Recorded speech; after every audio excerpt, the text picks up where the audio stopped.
الشيطان الرجيم بسم الله الرحمن الرحيم فمن أظلم ممن افترى على الله كذبا أو كذب بآياته أولئك ينالهم نصيبهم من الكتاب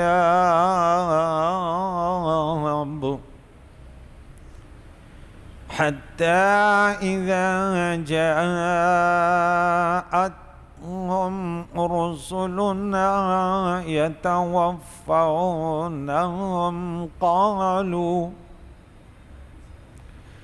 قالوا أين ما كنتم تدعون من دون الله قالوا ضلوا عنا وشهدوا على أنفسهم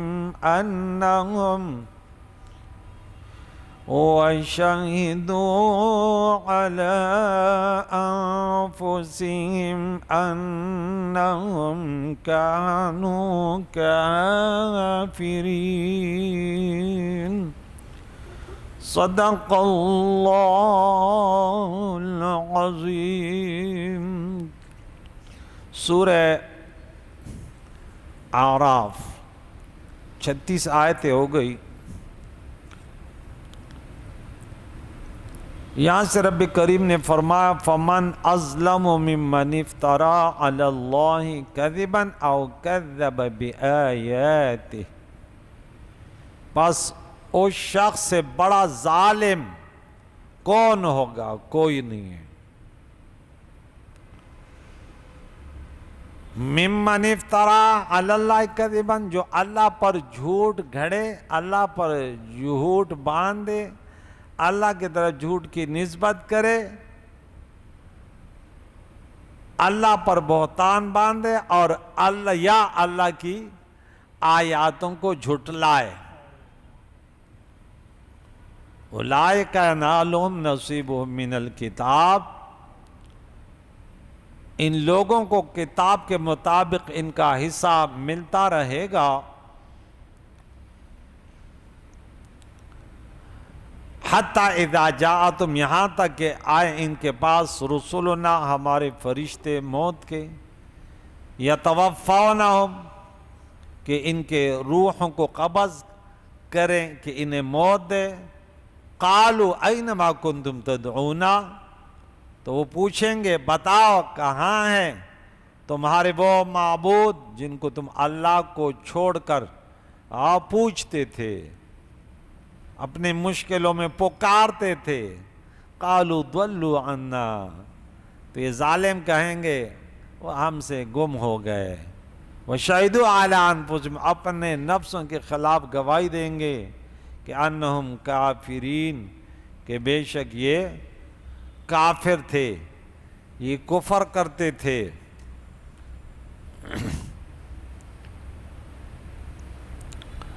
تو فرمایا یہ اللہ پر جھوٹ گھڑتے تھے کہ یہ بحیرہ، یہ اور صاحب ہے، یہ حام ہے، یہ فلاں، یہ فلاں، یہ اللہ نے حلال کیے، یہ حرام کیے، یہ سب جھوٹ۔ انہیں ان کا لکھا ہوا پہنچے گا، کیا مقصد؟ یعنی لوح محفوظ میں یا ان کے نوشتہ تقدیر میں ان کا جو رزق یا عمر لکھا ہے وہ انہیں ملے ہی، وہ تو انہیں ملے گا ہر صورت میں۔ پھر عذاب آئے گا، اس سے اصل رزق و عمر مراد ہے، ورنہ بدعملی سے رزق و عمر گھٹ عمروں میں بھی کمی آتی ہے۔ جیسے نیکی کرنے سے عمریں دراز ہوتی ہیں، اولادوں میں اضافہ ہوتا ہے، آبادیوں میں اضافہ ہوتا ہے، خاتمہ بالخیر ہوتا ہے، ان کی برکت اللہ کی۔ مختلف توجیحات علماء نے بیان کی کہ گھٹنے کا معنی ہے کہ برکت ختم ہو جاتی، بڑھنے کا معنی ہے اس میں برکتیں ہوتی ہیں۔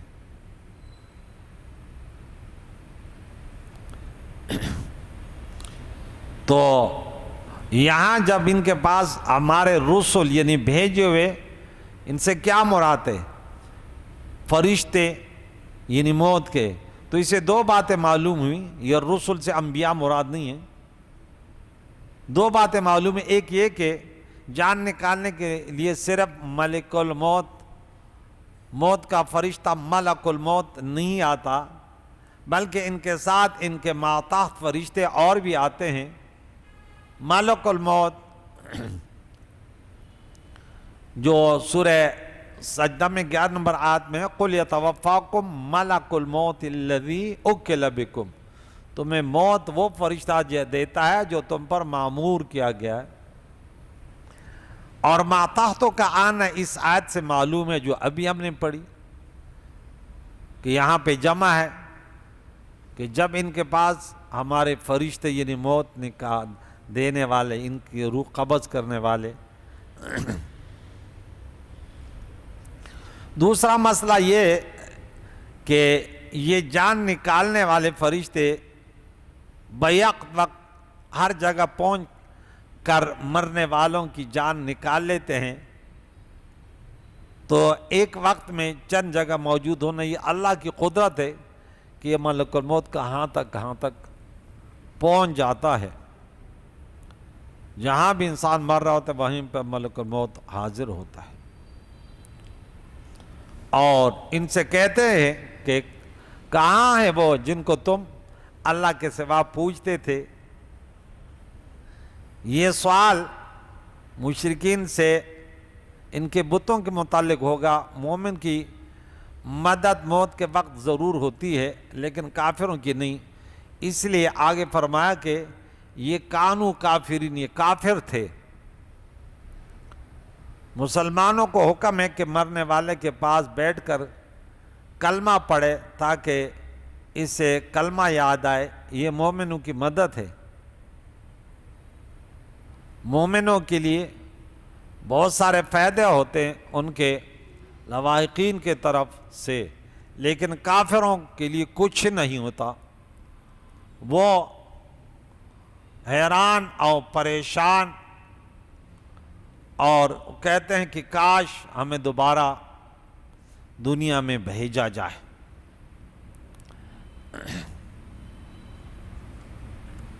لیکن دوبارہ پھر آنا یہ نہیں ہے۔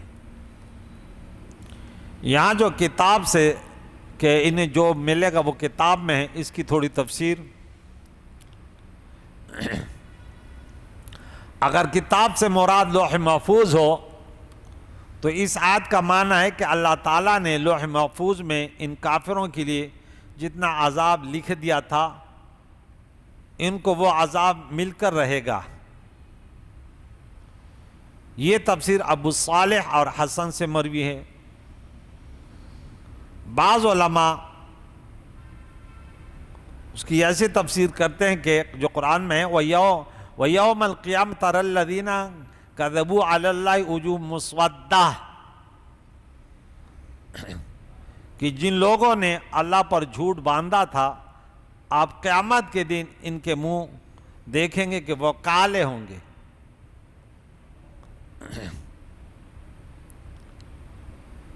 مسودہ وَنَحْشُرُ الْمُجْرِمِينَ يَوْمَئِذٍ زُرْقًا، سورۃ طٰہٰ 102 میں مجرموں کا حشر اس حال میں ہوگا کہ ان کی آنکھیں نیلی ہوں گی۔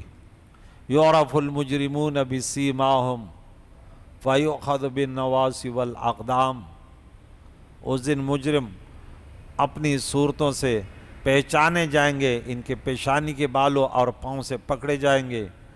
اور اِذِ الْأَغْلَالُ فِي أَعْنَاقِهِمْ وَالسَّلَاسِلُ يُسْحَبُونَ، یہ ان کے عذابات ہیں کہ جو اللہ فرماتے انہیں پہنچے گا، یہ عذاب جو ان کے لیے مقرر ہے کہ جب ان کی گردنوں میں طوق اور زنجیریں ہوں گی ان کو اس حال میں گھسیٹا جائے گا۔ خلاصہ یہ کہ کافروں کے چہرے سیاہ، آنکھیں نیلی ہوں گی اور ان کے گردنوں میں طوق اور زنجیریں ہوں گی، وہ اپنے چہروں سے پہچانے جائیں گے اور ان کو پیشانی اور پیروں سے پکڑ کر گھسیٹا جائے گا۔ اور ان کے علاوہ قرآن مجید میں کئی عذابات کا ذکر ہے۔ دیگر اقوال کتاب کے بارے میں کہ مجاہد نے حضرت عبداللہ ابن عباس رضی اللہ تعالیٰ عنہما سے روایت کیا کہ ان کے اعمال سے جو کچھ ان کے لیے مقدر کر دیا گیا ہے وہ ان کو ضرور حاصل ہوگا۔ حسن نے کہا کہ ان کے لیے گمراہی یا ہدایت جو مقدر کر دی گئی ہے وہ ان کو ضرور حاصل ہوگی۔ ربی نے کہا کہ ان کے لیے جس قدر رزق، عمر اور عمل مقدر کر دیا گیا وہ ضرور ان کو حاصل ہوگا۔ اکرمہ اور ابو صالح نے کہا ان کے لیے جو عذاب مقرر کر دیا گیا وہ ان کو ضرور ملے گا۔ زجاج نے کہا کہ ان کے لیے کتاب میں جو جزا بیان کی گئی وہ ان کو ضرور ملے گی، اور کتاب کی 5 تفسیریں کی گئی ہیں یہاں جو کہ انہیں ملے گا جو ان کے لیے کتاب میں لکھ دیا گیا ہے۔ ینالہم نصیب من الکتاب، ان کے لیے نصیب کا لکھا پہنچے گا جو کتاب میں لکھا ہوا ہے۔ تو 5 تفسیریں کی ہیں کہ ان سے مراد کیا ہے؟ لوح محفوظ میں جو لکھا گیا، اللہ کی تمام کتابوں میں جو لکھا گیا، قرآن کریم میں جو لکھا گیا، ان کے اعمال نامے میں جو لکھا، جو ان کے لیے مقدر کیا گیا جو اس کی تقدیر میں ہے۔ تو یہ اس آیت مقدسہ میں یہ بیان کیا۔ آگے فرمایا قالوا ادخلوا، ان سے کہا جائے گا، اللہ فرمائے گا داخل ہو جاؤ، فی امم قد خلت من قبلکم من الجن والانس فی النار، ان جماعتوں میں داخل ہو جاؤ جو تم سے پہلے گزری ہیں انسانوں جناتوں میں۔ کہاں داخل ہو جاؤ؟ جہنم میں۔ سے معلوم ہوا کہ قیامت میں ہر ایک اسی کے ساتھ ہوگا جس سے ان کے دل کا تعلق تھا۔ زمانہ اور جگہ ایک ہو یا مختلف، الجنس یمیل الی الجنس، امتیں جو پہلے گزری تھی کہے گا وہ تم جناتوں میں انسانوں میں تم بھی ان کے ساتھ جہنم میں داخل ہو جاؤ۔ کلما دخلت امۃ لعنت اختہا، جب ایک گروہ داخل ہوتا ہے تو وہ دوسرے پر لعنت کرے گا، یعنی ہر قسم کا کافر اپنی قسم کے کافر کو لعنت کرے گا، ہندو ہندو کو، عیسائی عیسائی کو، یہودی یہودی کو۔ تو اس سے معلوم ہوا کہ اس لعنت کے عذاب سے مسلمان محفوظ ہوں گے، کیوں کہ ان کا پردہ رہے گا، اور یہ ان کے لیے رسوائی کا عذاب ہوگا، اس دن یہ رسوا ہوں گے۔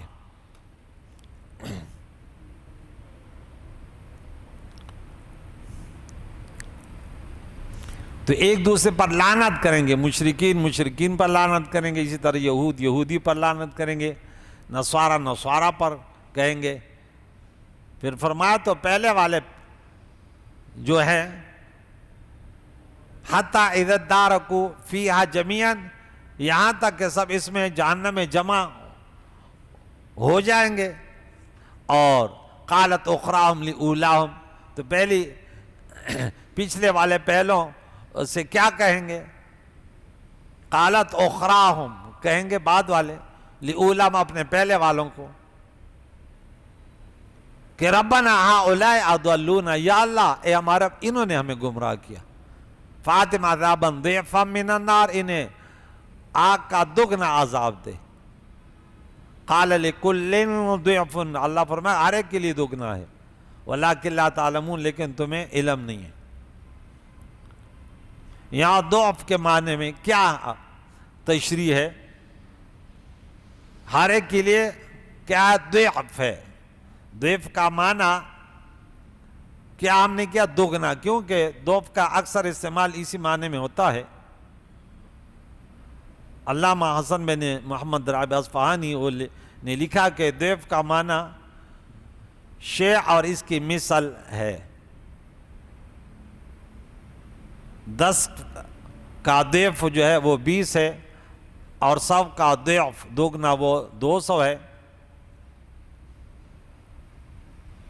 علامہ جزری نے کیا لکھا کہ ضعف کا معنی دگنا ہے، کہا جاتا اگر تم مجھے 1 درہم دو گے تو میں تمہیں اس کا ضعف دوں گا، 2 درہم دوں گا، ایک قول یہ کہ کسی شے کا ضعف اس کی ایک مثل ہے اور دو ضعف دو مثلیں ہیں۔ حضری نے کہا کہ کلام عرب میں ضعف کا معنی ایک مثل سے لے کر زیادہ امثال ہے، اور یہ دو مثلوں میں منحصر نہیں ہے، پس کم از کم ضعف ایک مثل میں منحصر ہے اور اکثر ضعف کا کوئی حصہ نہیں ہے۔ اس اعتبار سے حدیث کہ جماعت کے ساتھ نماز تنہا نماز پر 25 درجے ضعف ہوتی ہے۔ پھر فرمایا اللہ فرمائے گا ہر ایک کے لیے دوگنا عذاب ہے، ہر ایک کے لیے ضعف ہے، لیکن تم نہیں جانتے۔ اس کا بظاہر معنی یہ کہ وہ جس قدر عذاب کے مستحق ہوں گے ان کو اس کا دگنا عذاب دیا جائے گا، اور یہ عدل کے خلاف ہے۔ تو اس کا جواب یہ ہے کہ کفار کو ان کے جرائم کے مطابق ہی عذاب ہوگا، لیکن ان کو یہ عذاب مسلسل ہوتا رہے گا۔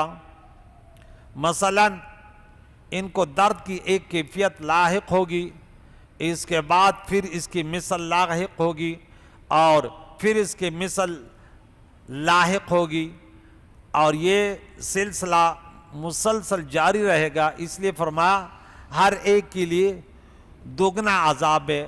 اور ہم ضعف کا معنی بیان کر چکے کہ کسی شے کی ایک مثل سے لے کر غیر متناہی امثال تک یہ ضعف کہلاتا ہے، ان کے لیے ضعف عذاب ہے۔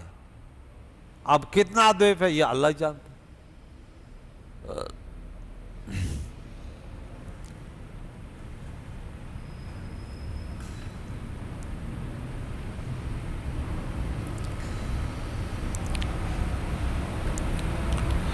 آپس میں ان کی لڑائیاں ہوں گی، یعنی اولاد باپ دادوں کو یا تابعین اپنے پیشواؤں کو۔ اسے معلوم ہے کہ جہنم کے عذابوں سے ایک عذاب وہاں آپس کے نااتفاقی ہے۔ جیسے آج کل ہمارے مسلمان کی ایک مسئلہ یہ ہے کہ آپس میں سب لڑے ہوئے ہیں، پڑوسی پڑوسی سے، گھر میں ساس بہو سے، بہو ساس سے، بس لڑے ہوئے ہیں، خاندان خاندان سے۔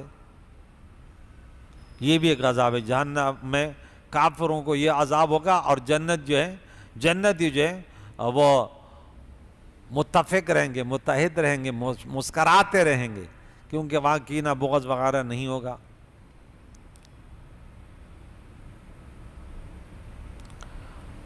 وقالت اولاہم، اور پہلی جماعت پچھلے سے کہے گی لأخراہم فما کان علینا فما کان لکم علینا، تمہارے لیے ہم پر کوئی فضیلت نہیں ہے، من فضل، یعنی دنیا میں، کیونکہ اگر ہم میں کفر و تکفیر اور تضلیل تھی تو تم میں کفر اور کفار کی تقلید تھی، نیز تم بھی اپنے بچوں کے کافر کن تھے، نیز نفس کفر میں ہم دونوں شریک تھے، لہذا اب دونوں عذاب میں تڑپ رہے ہیں ایک دوسرے پر۔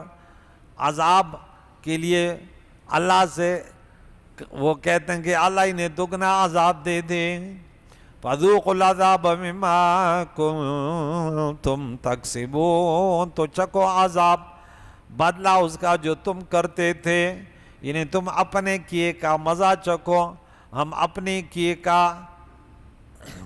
آپس میں اب یہ لڑ رہے ہیں، کفر و بدعملی، پیغمبروں کی اہانت، مسلمانوں کو ستانا، ہم دونوں ہی کرتے تھے۔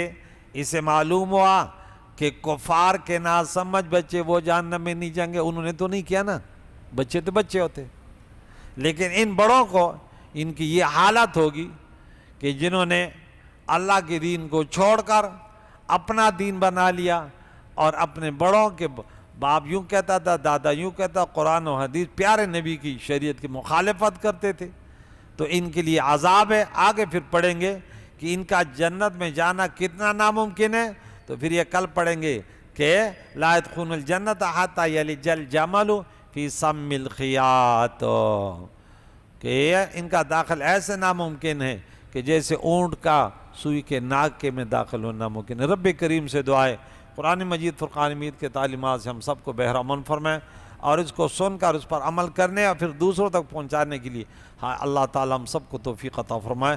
وصلی اللہ تعالیٰ علی خیر خلقہ محمد وعلی آلہ واصحابہ اجمعین برحمتک یا ارحم الراحمین۔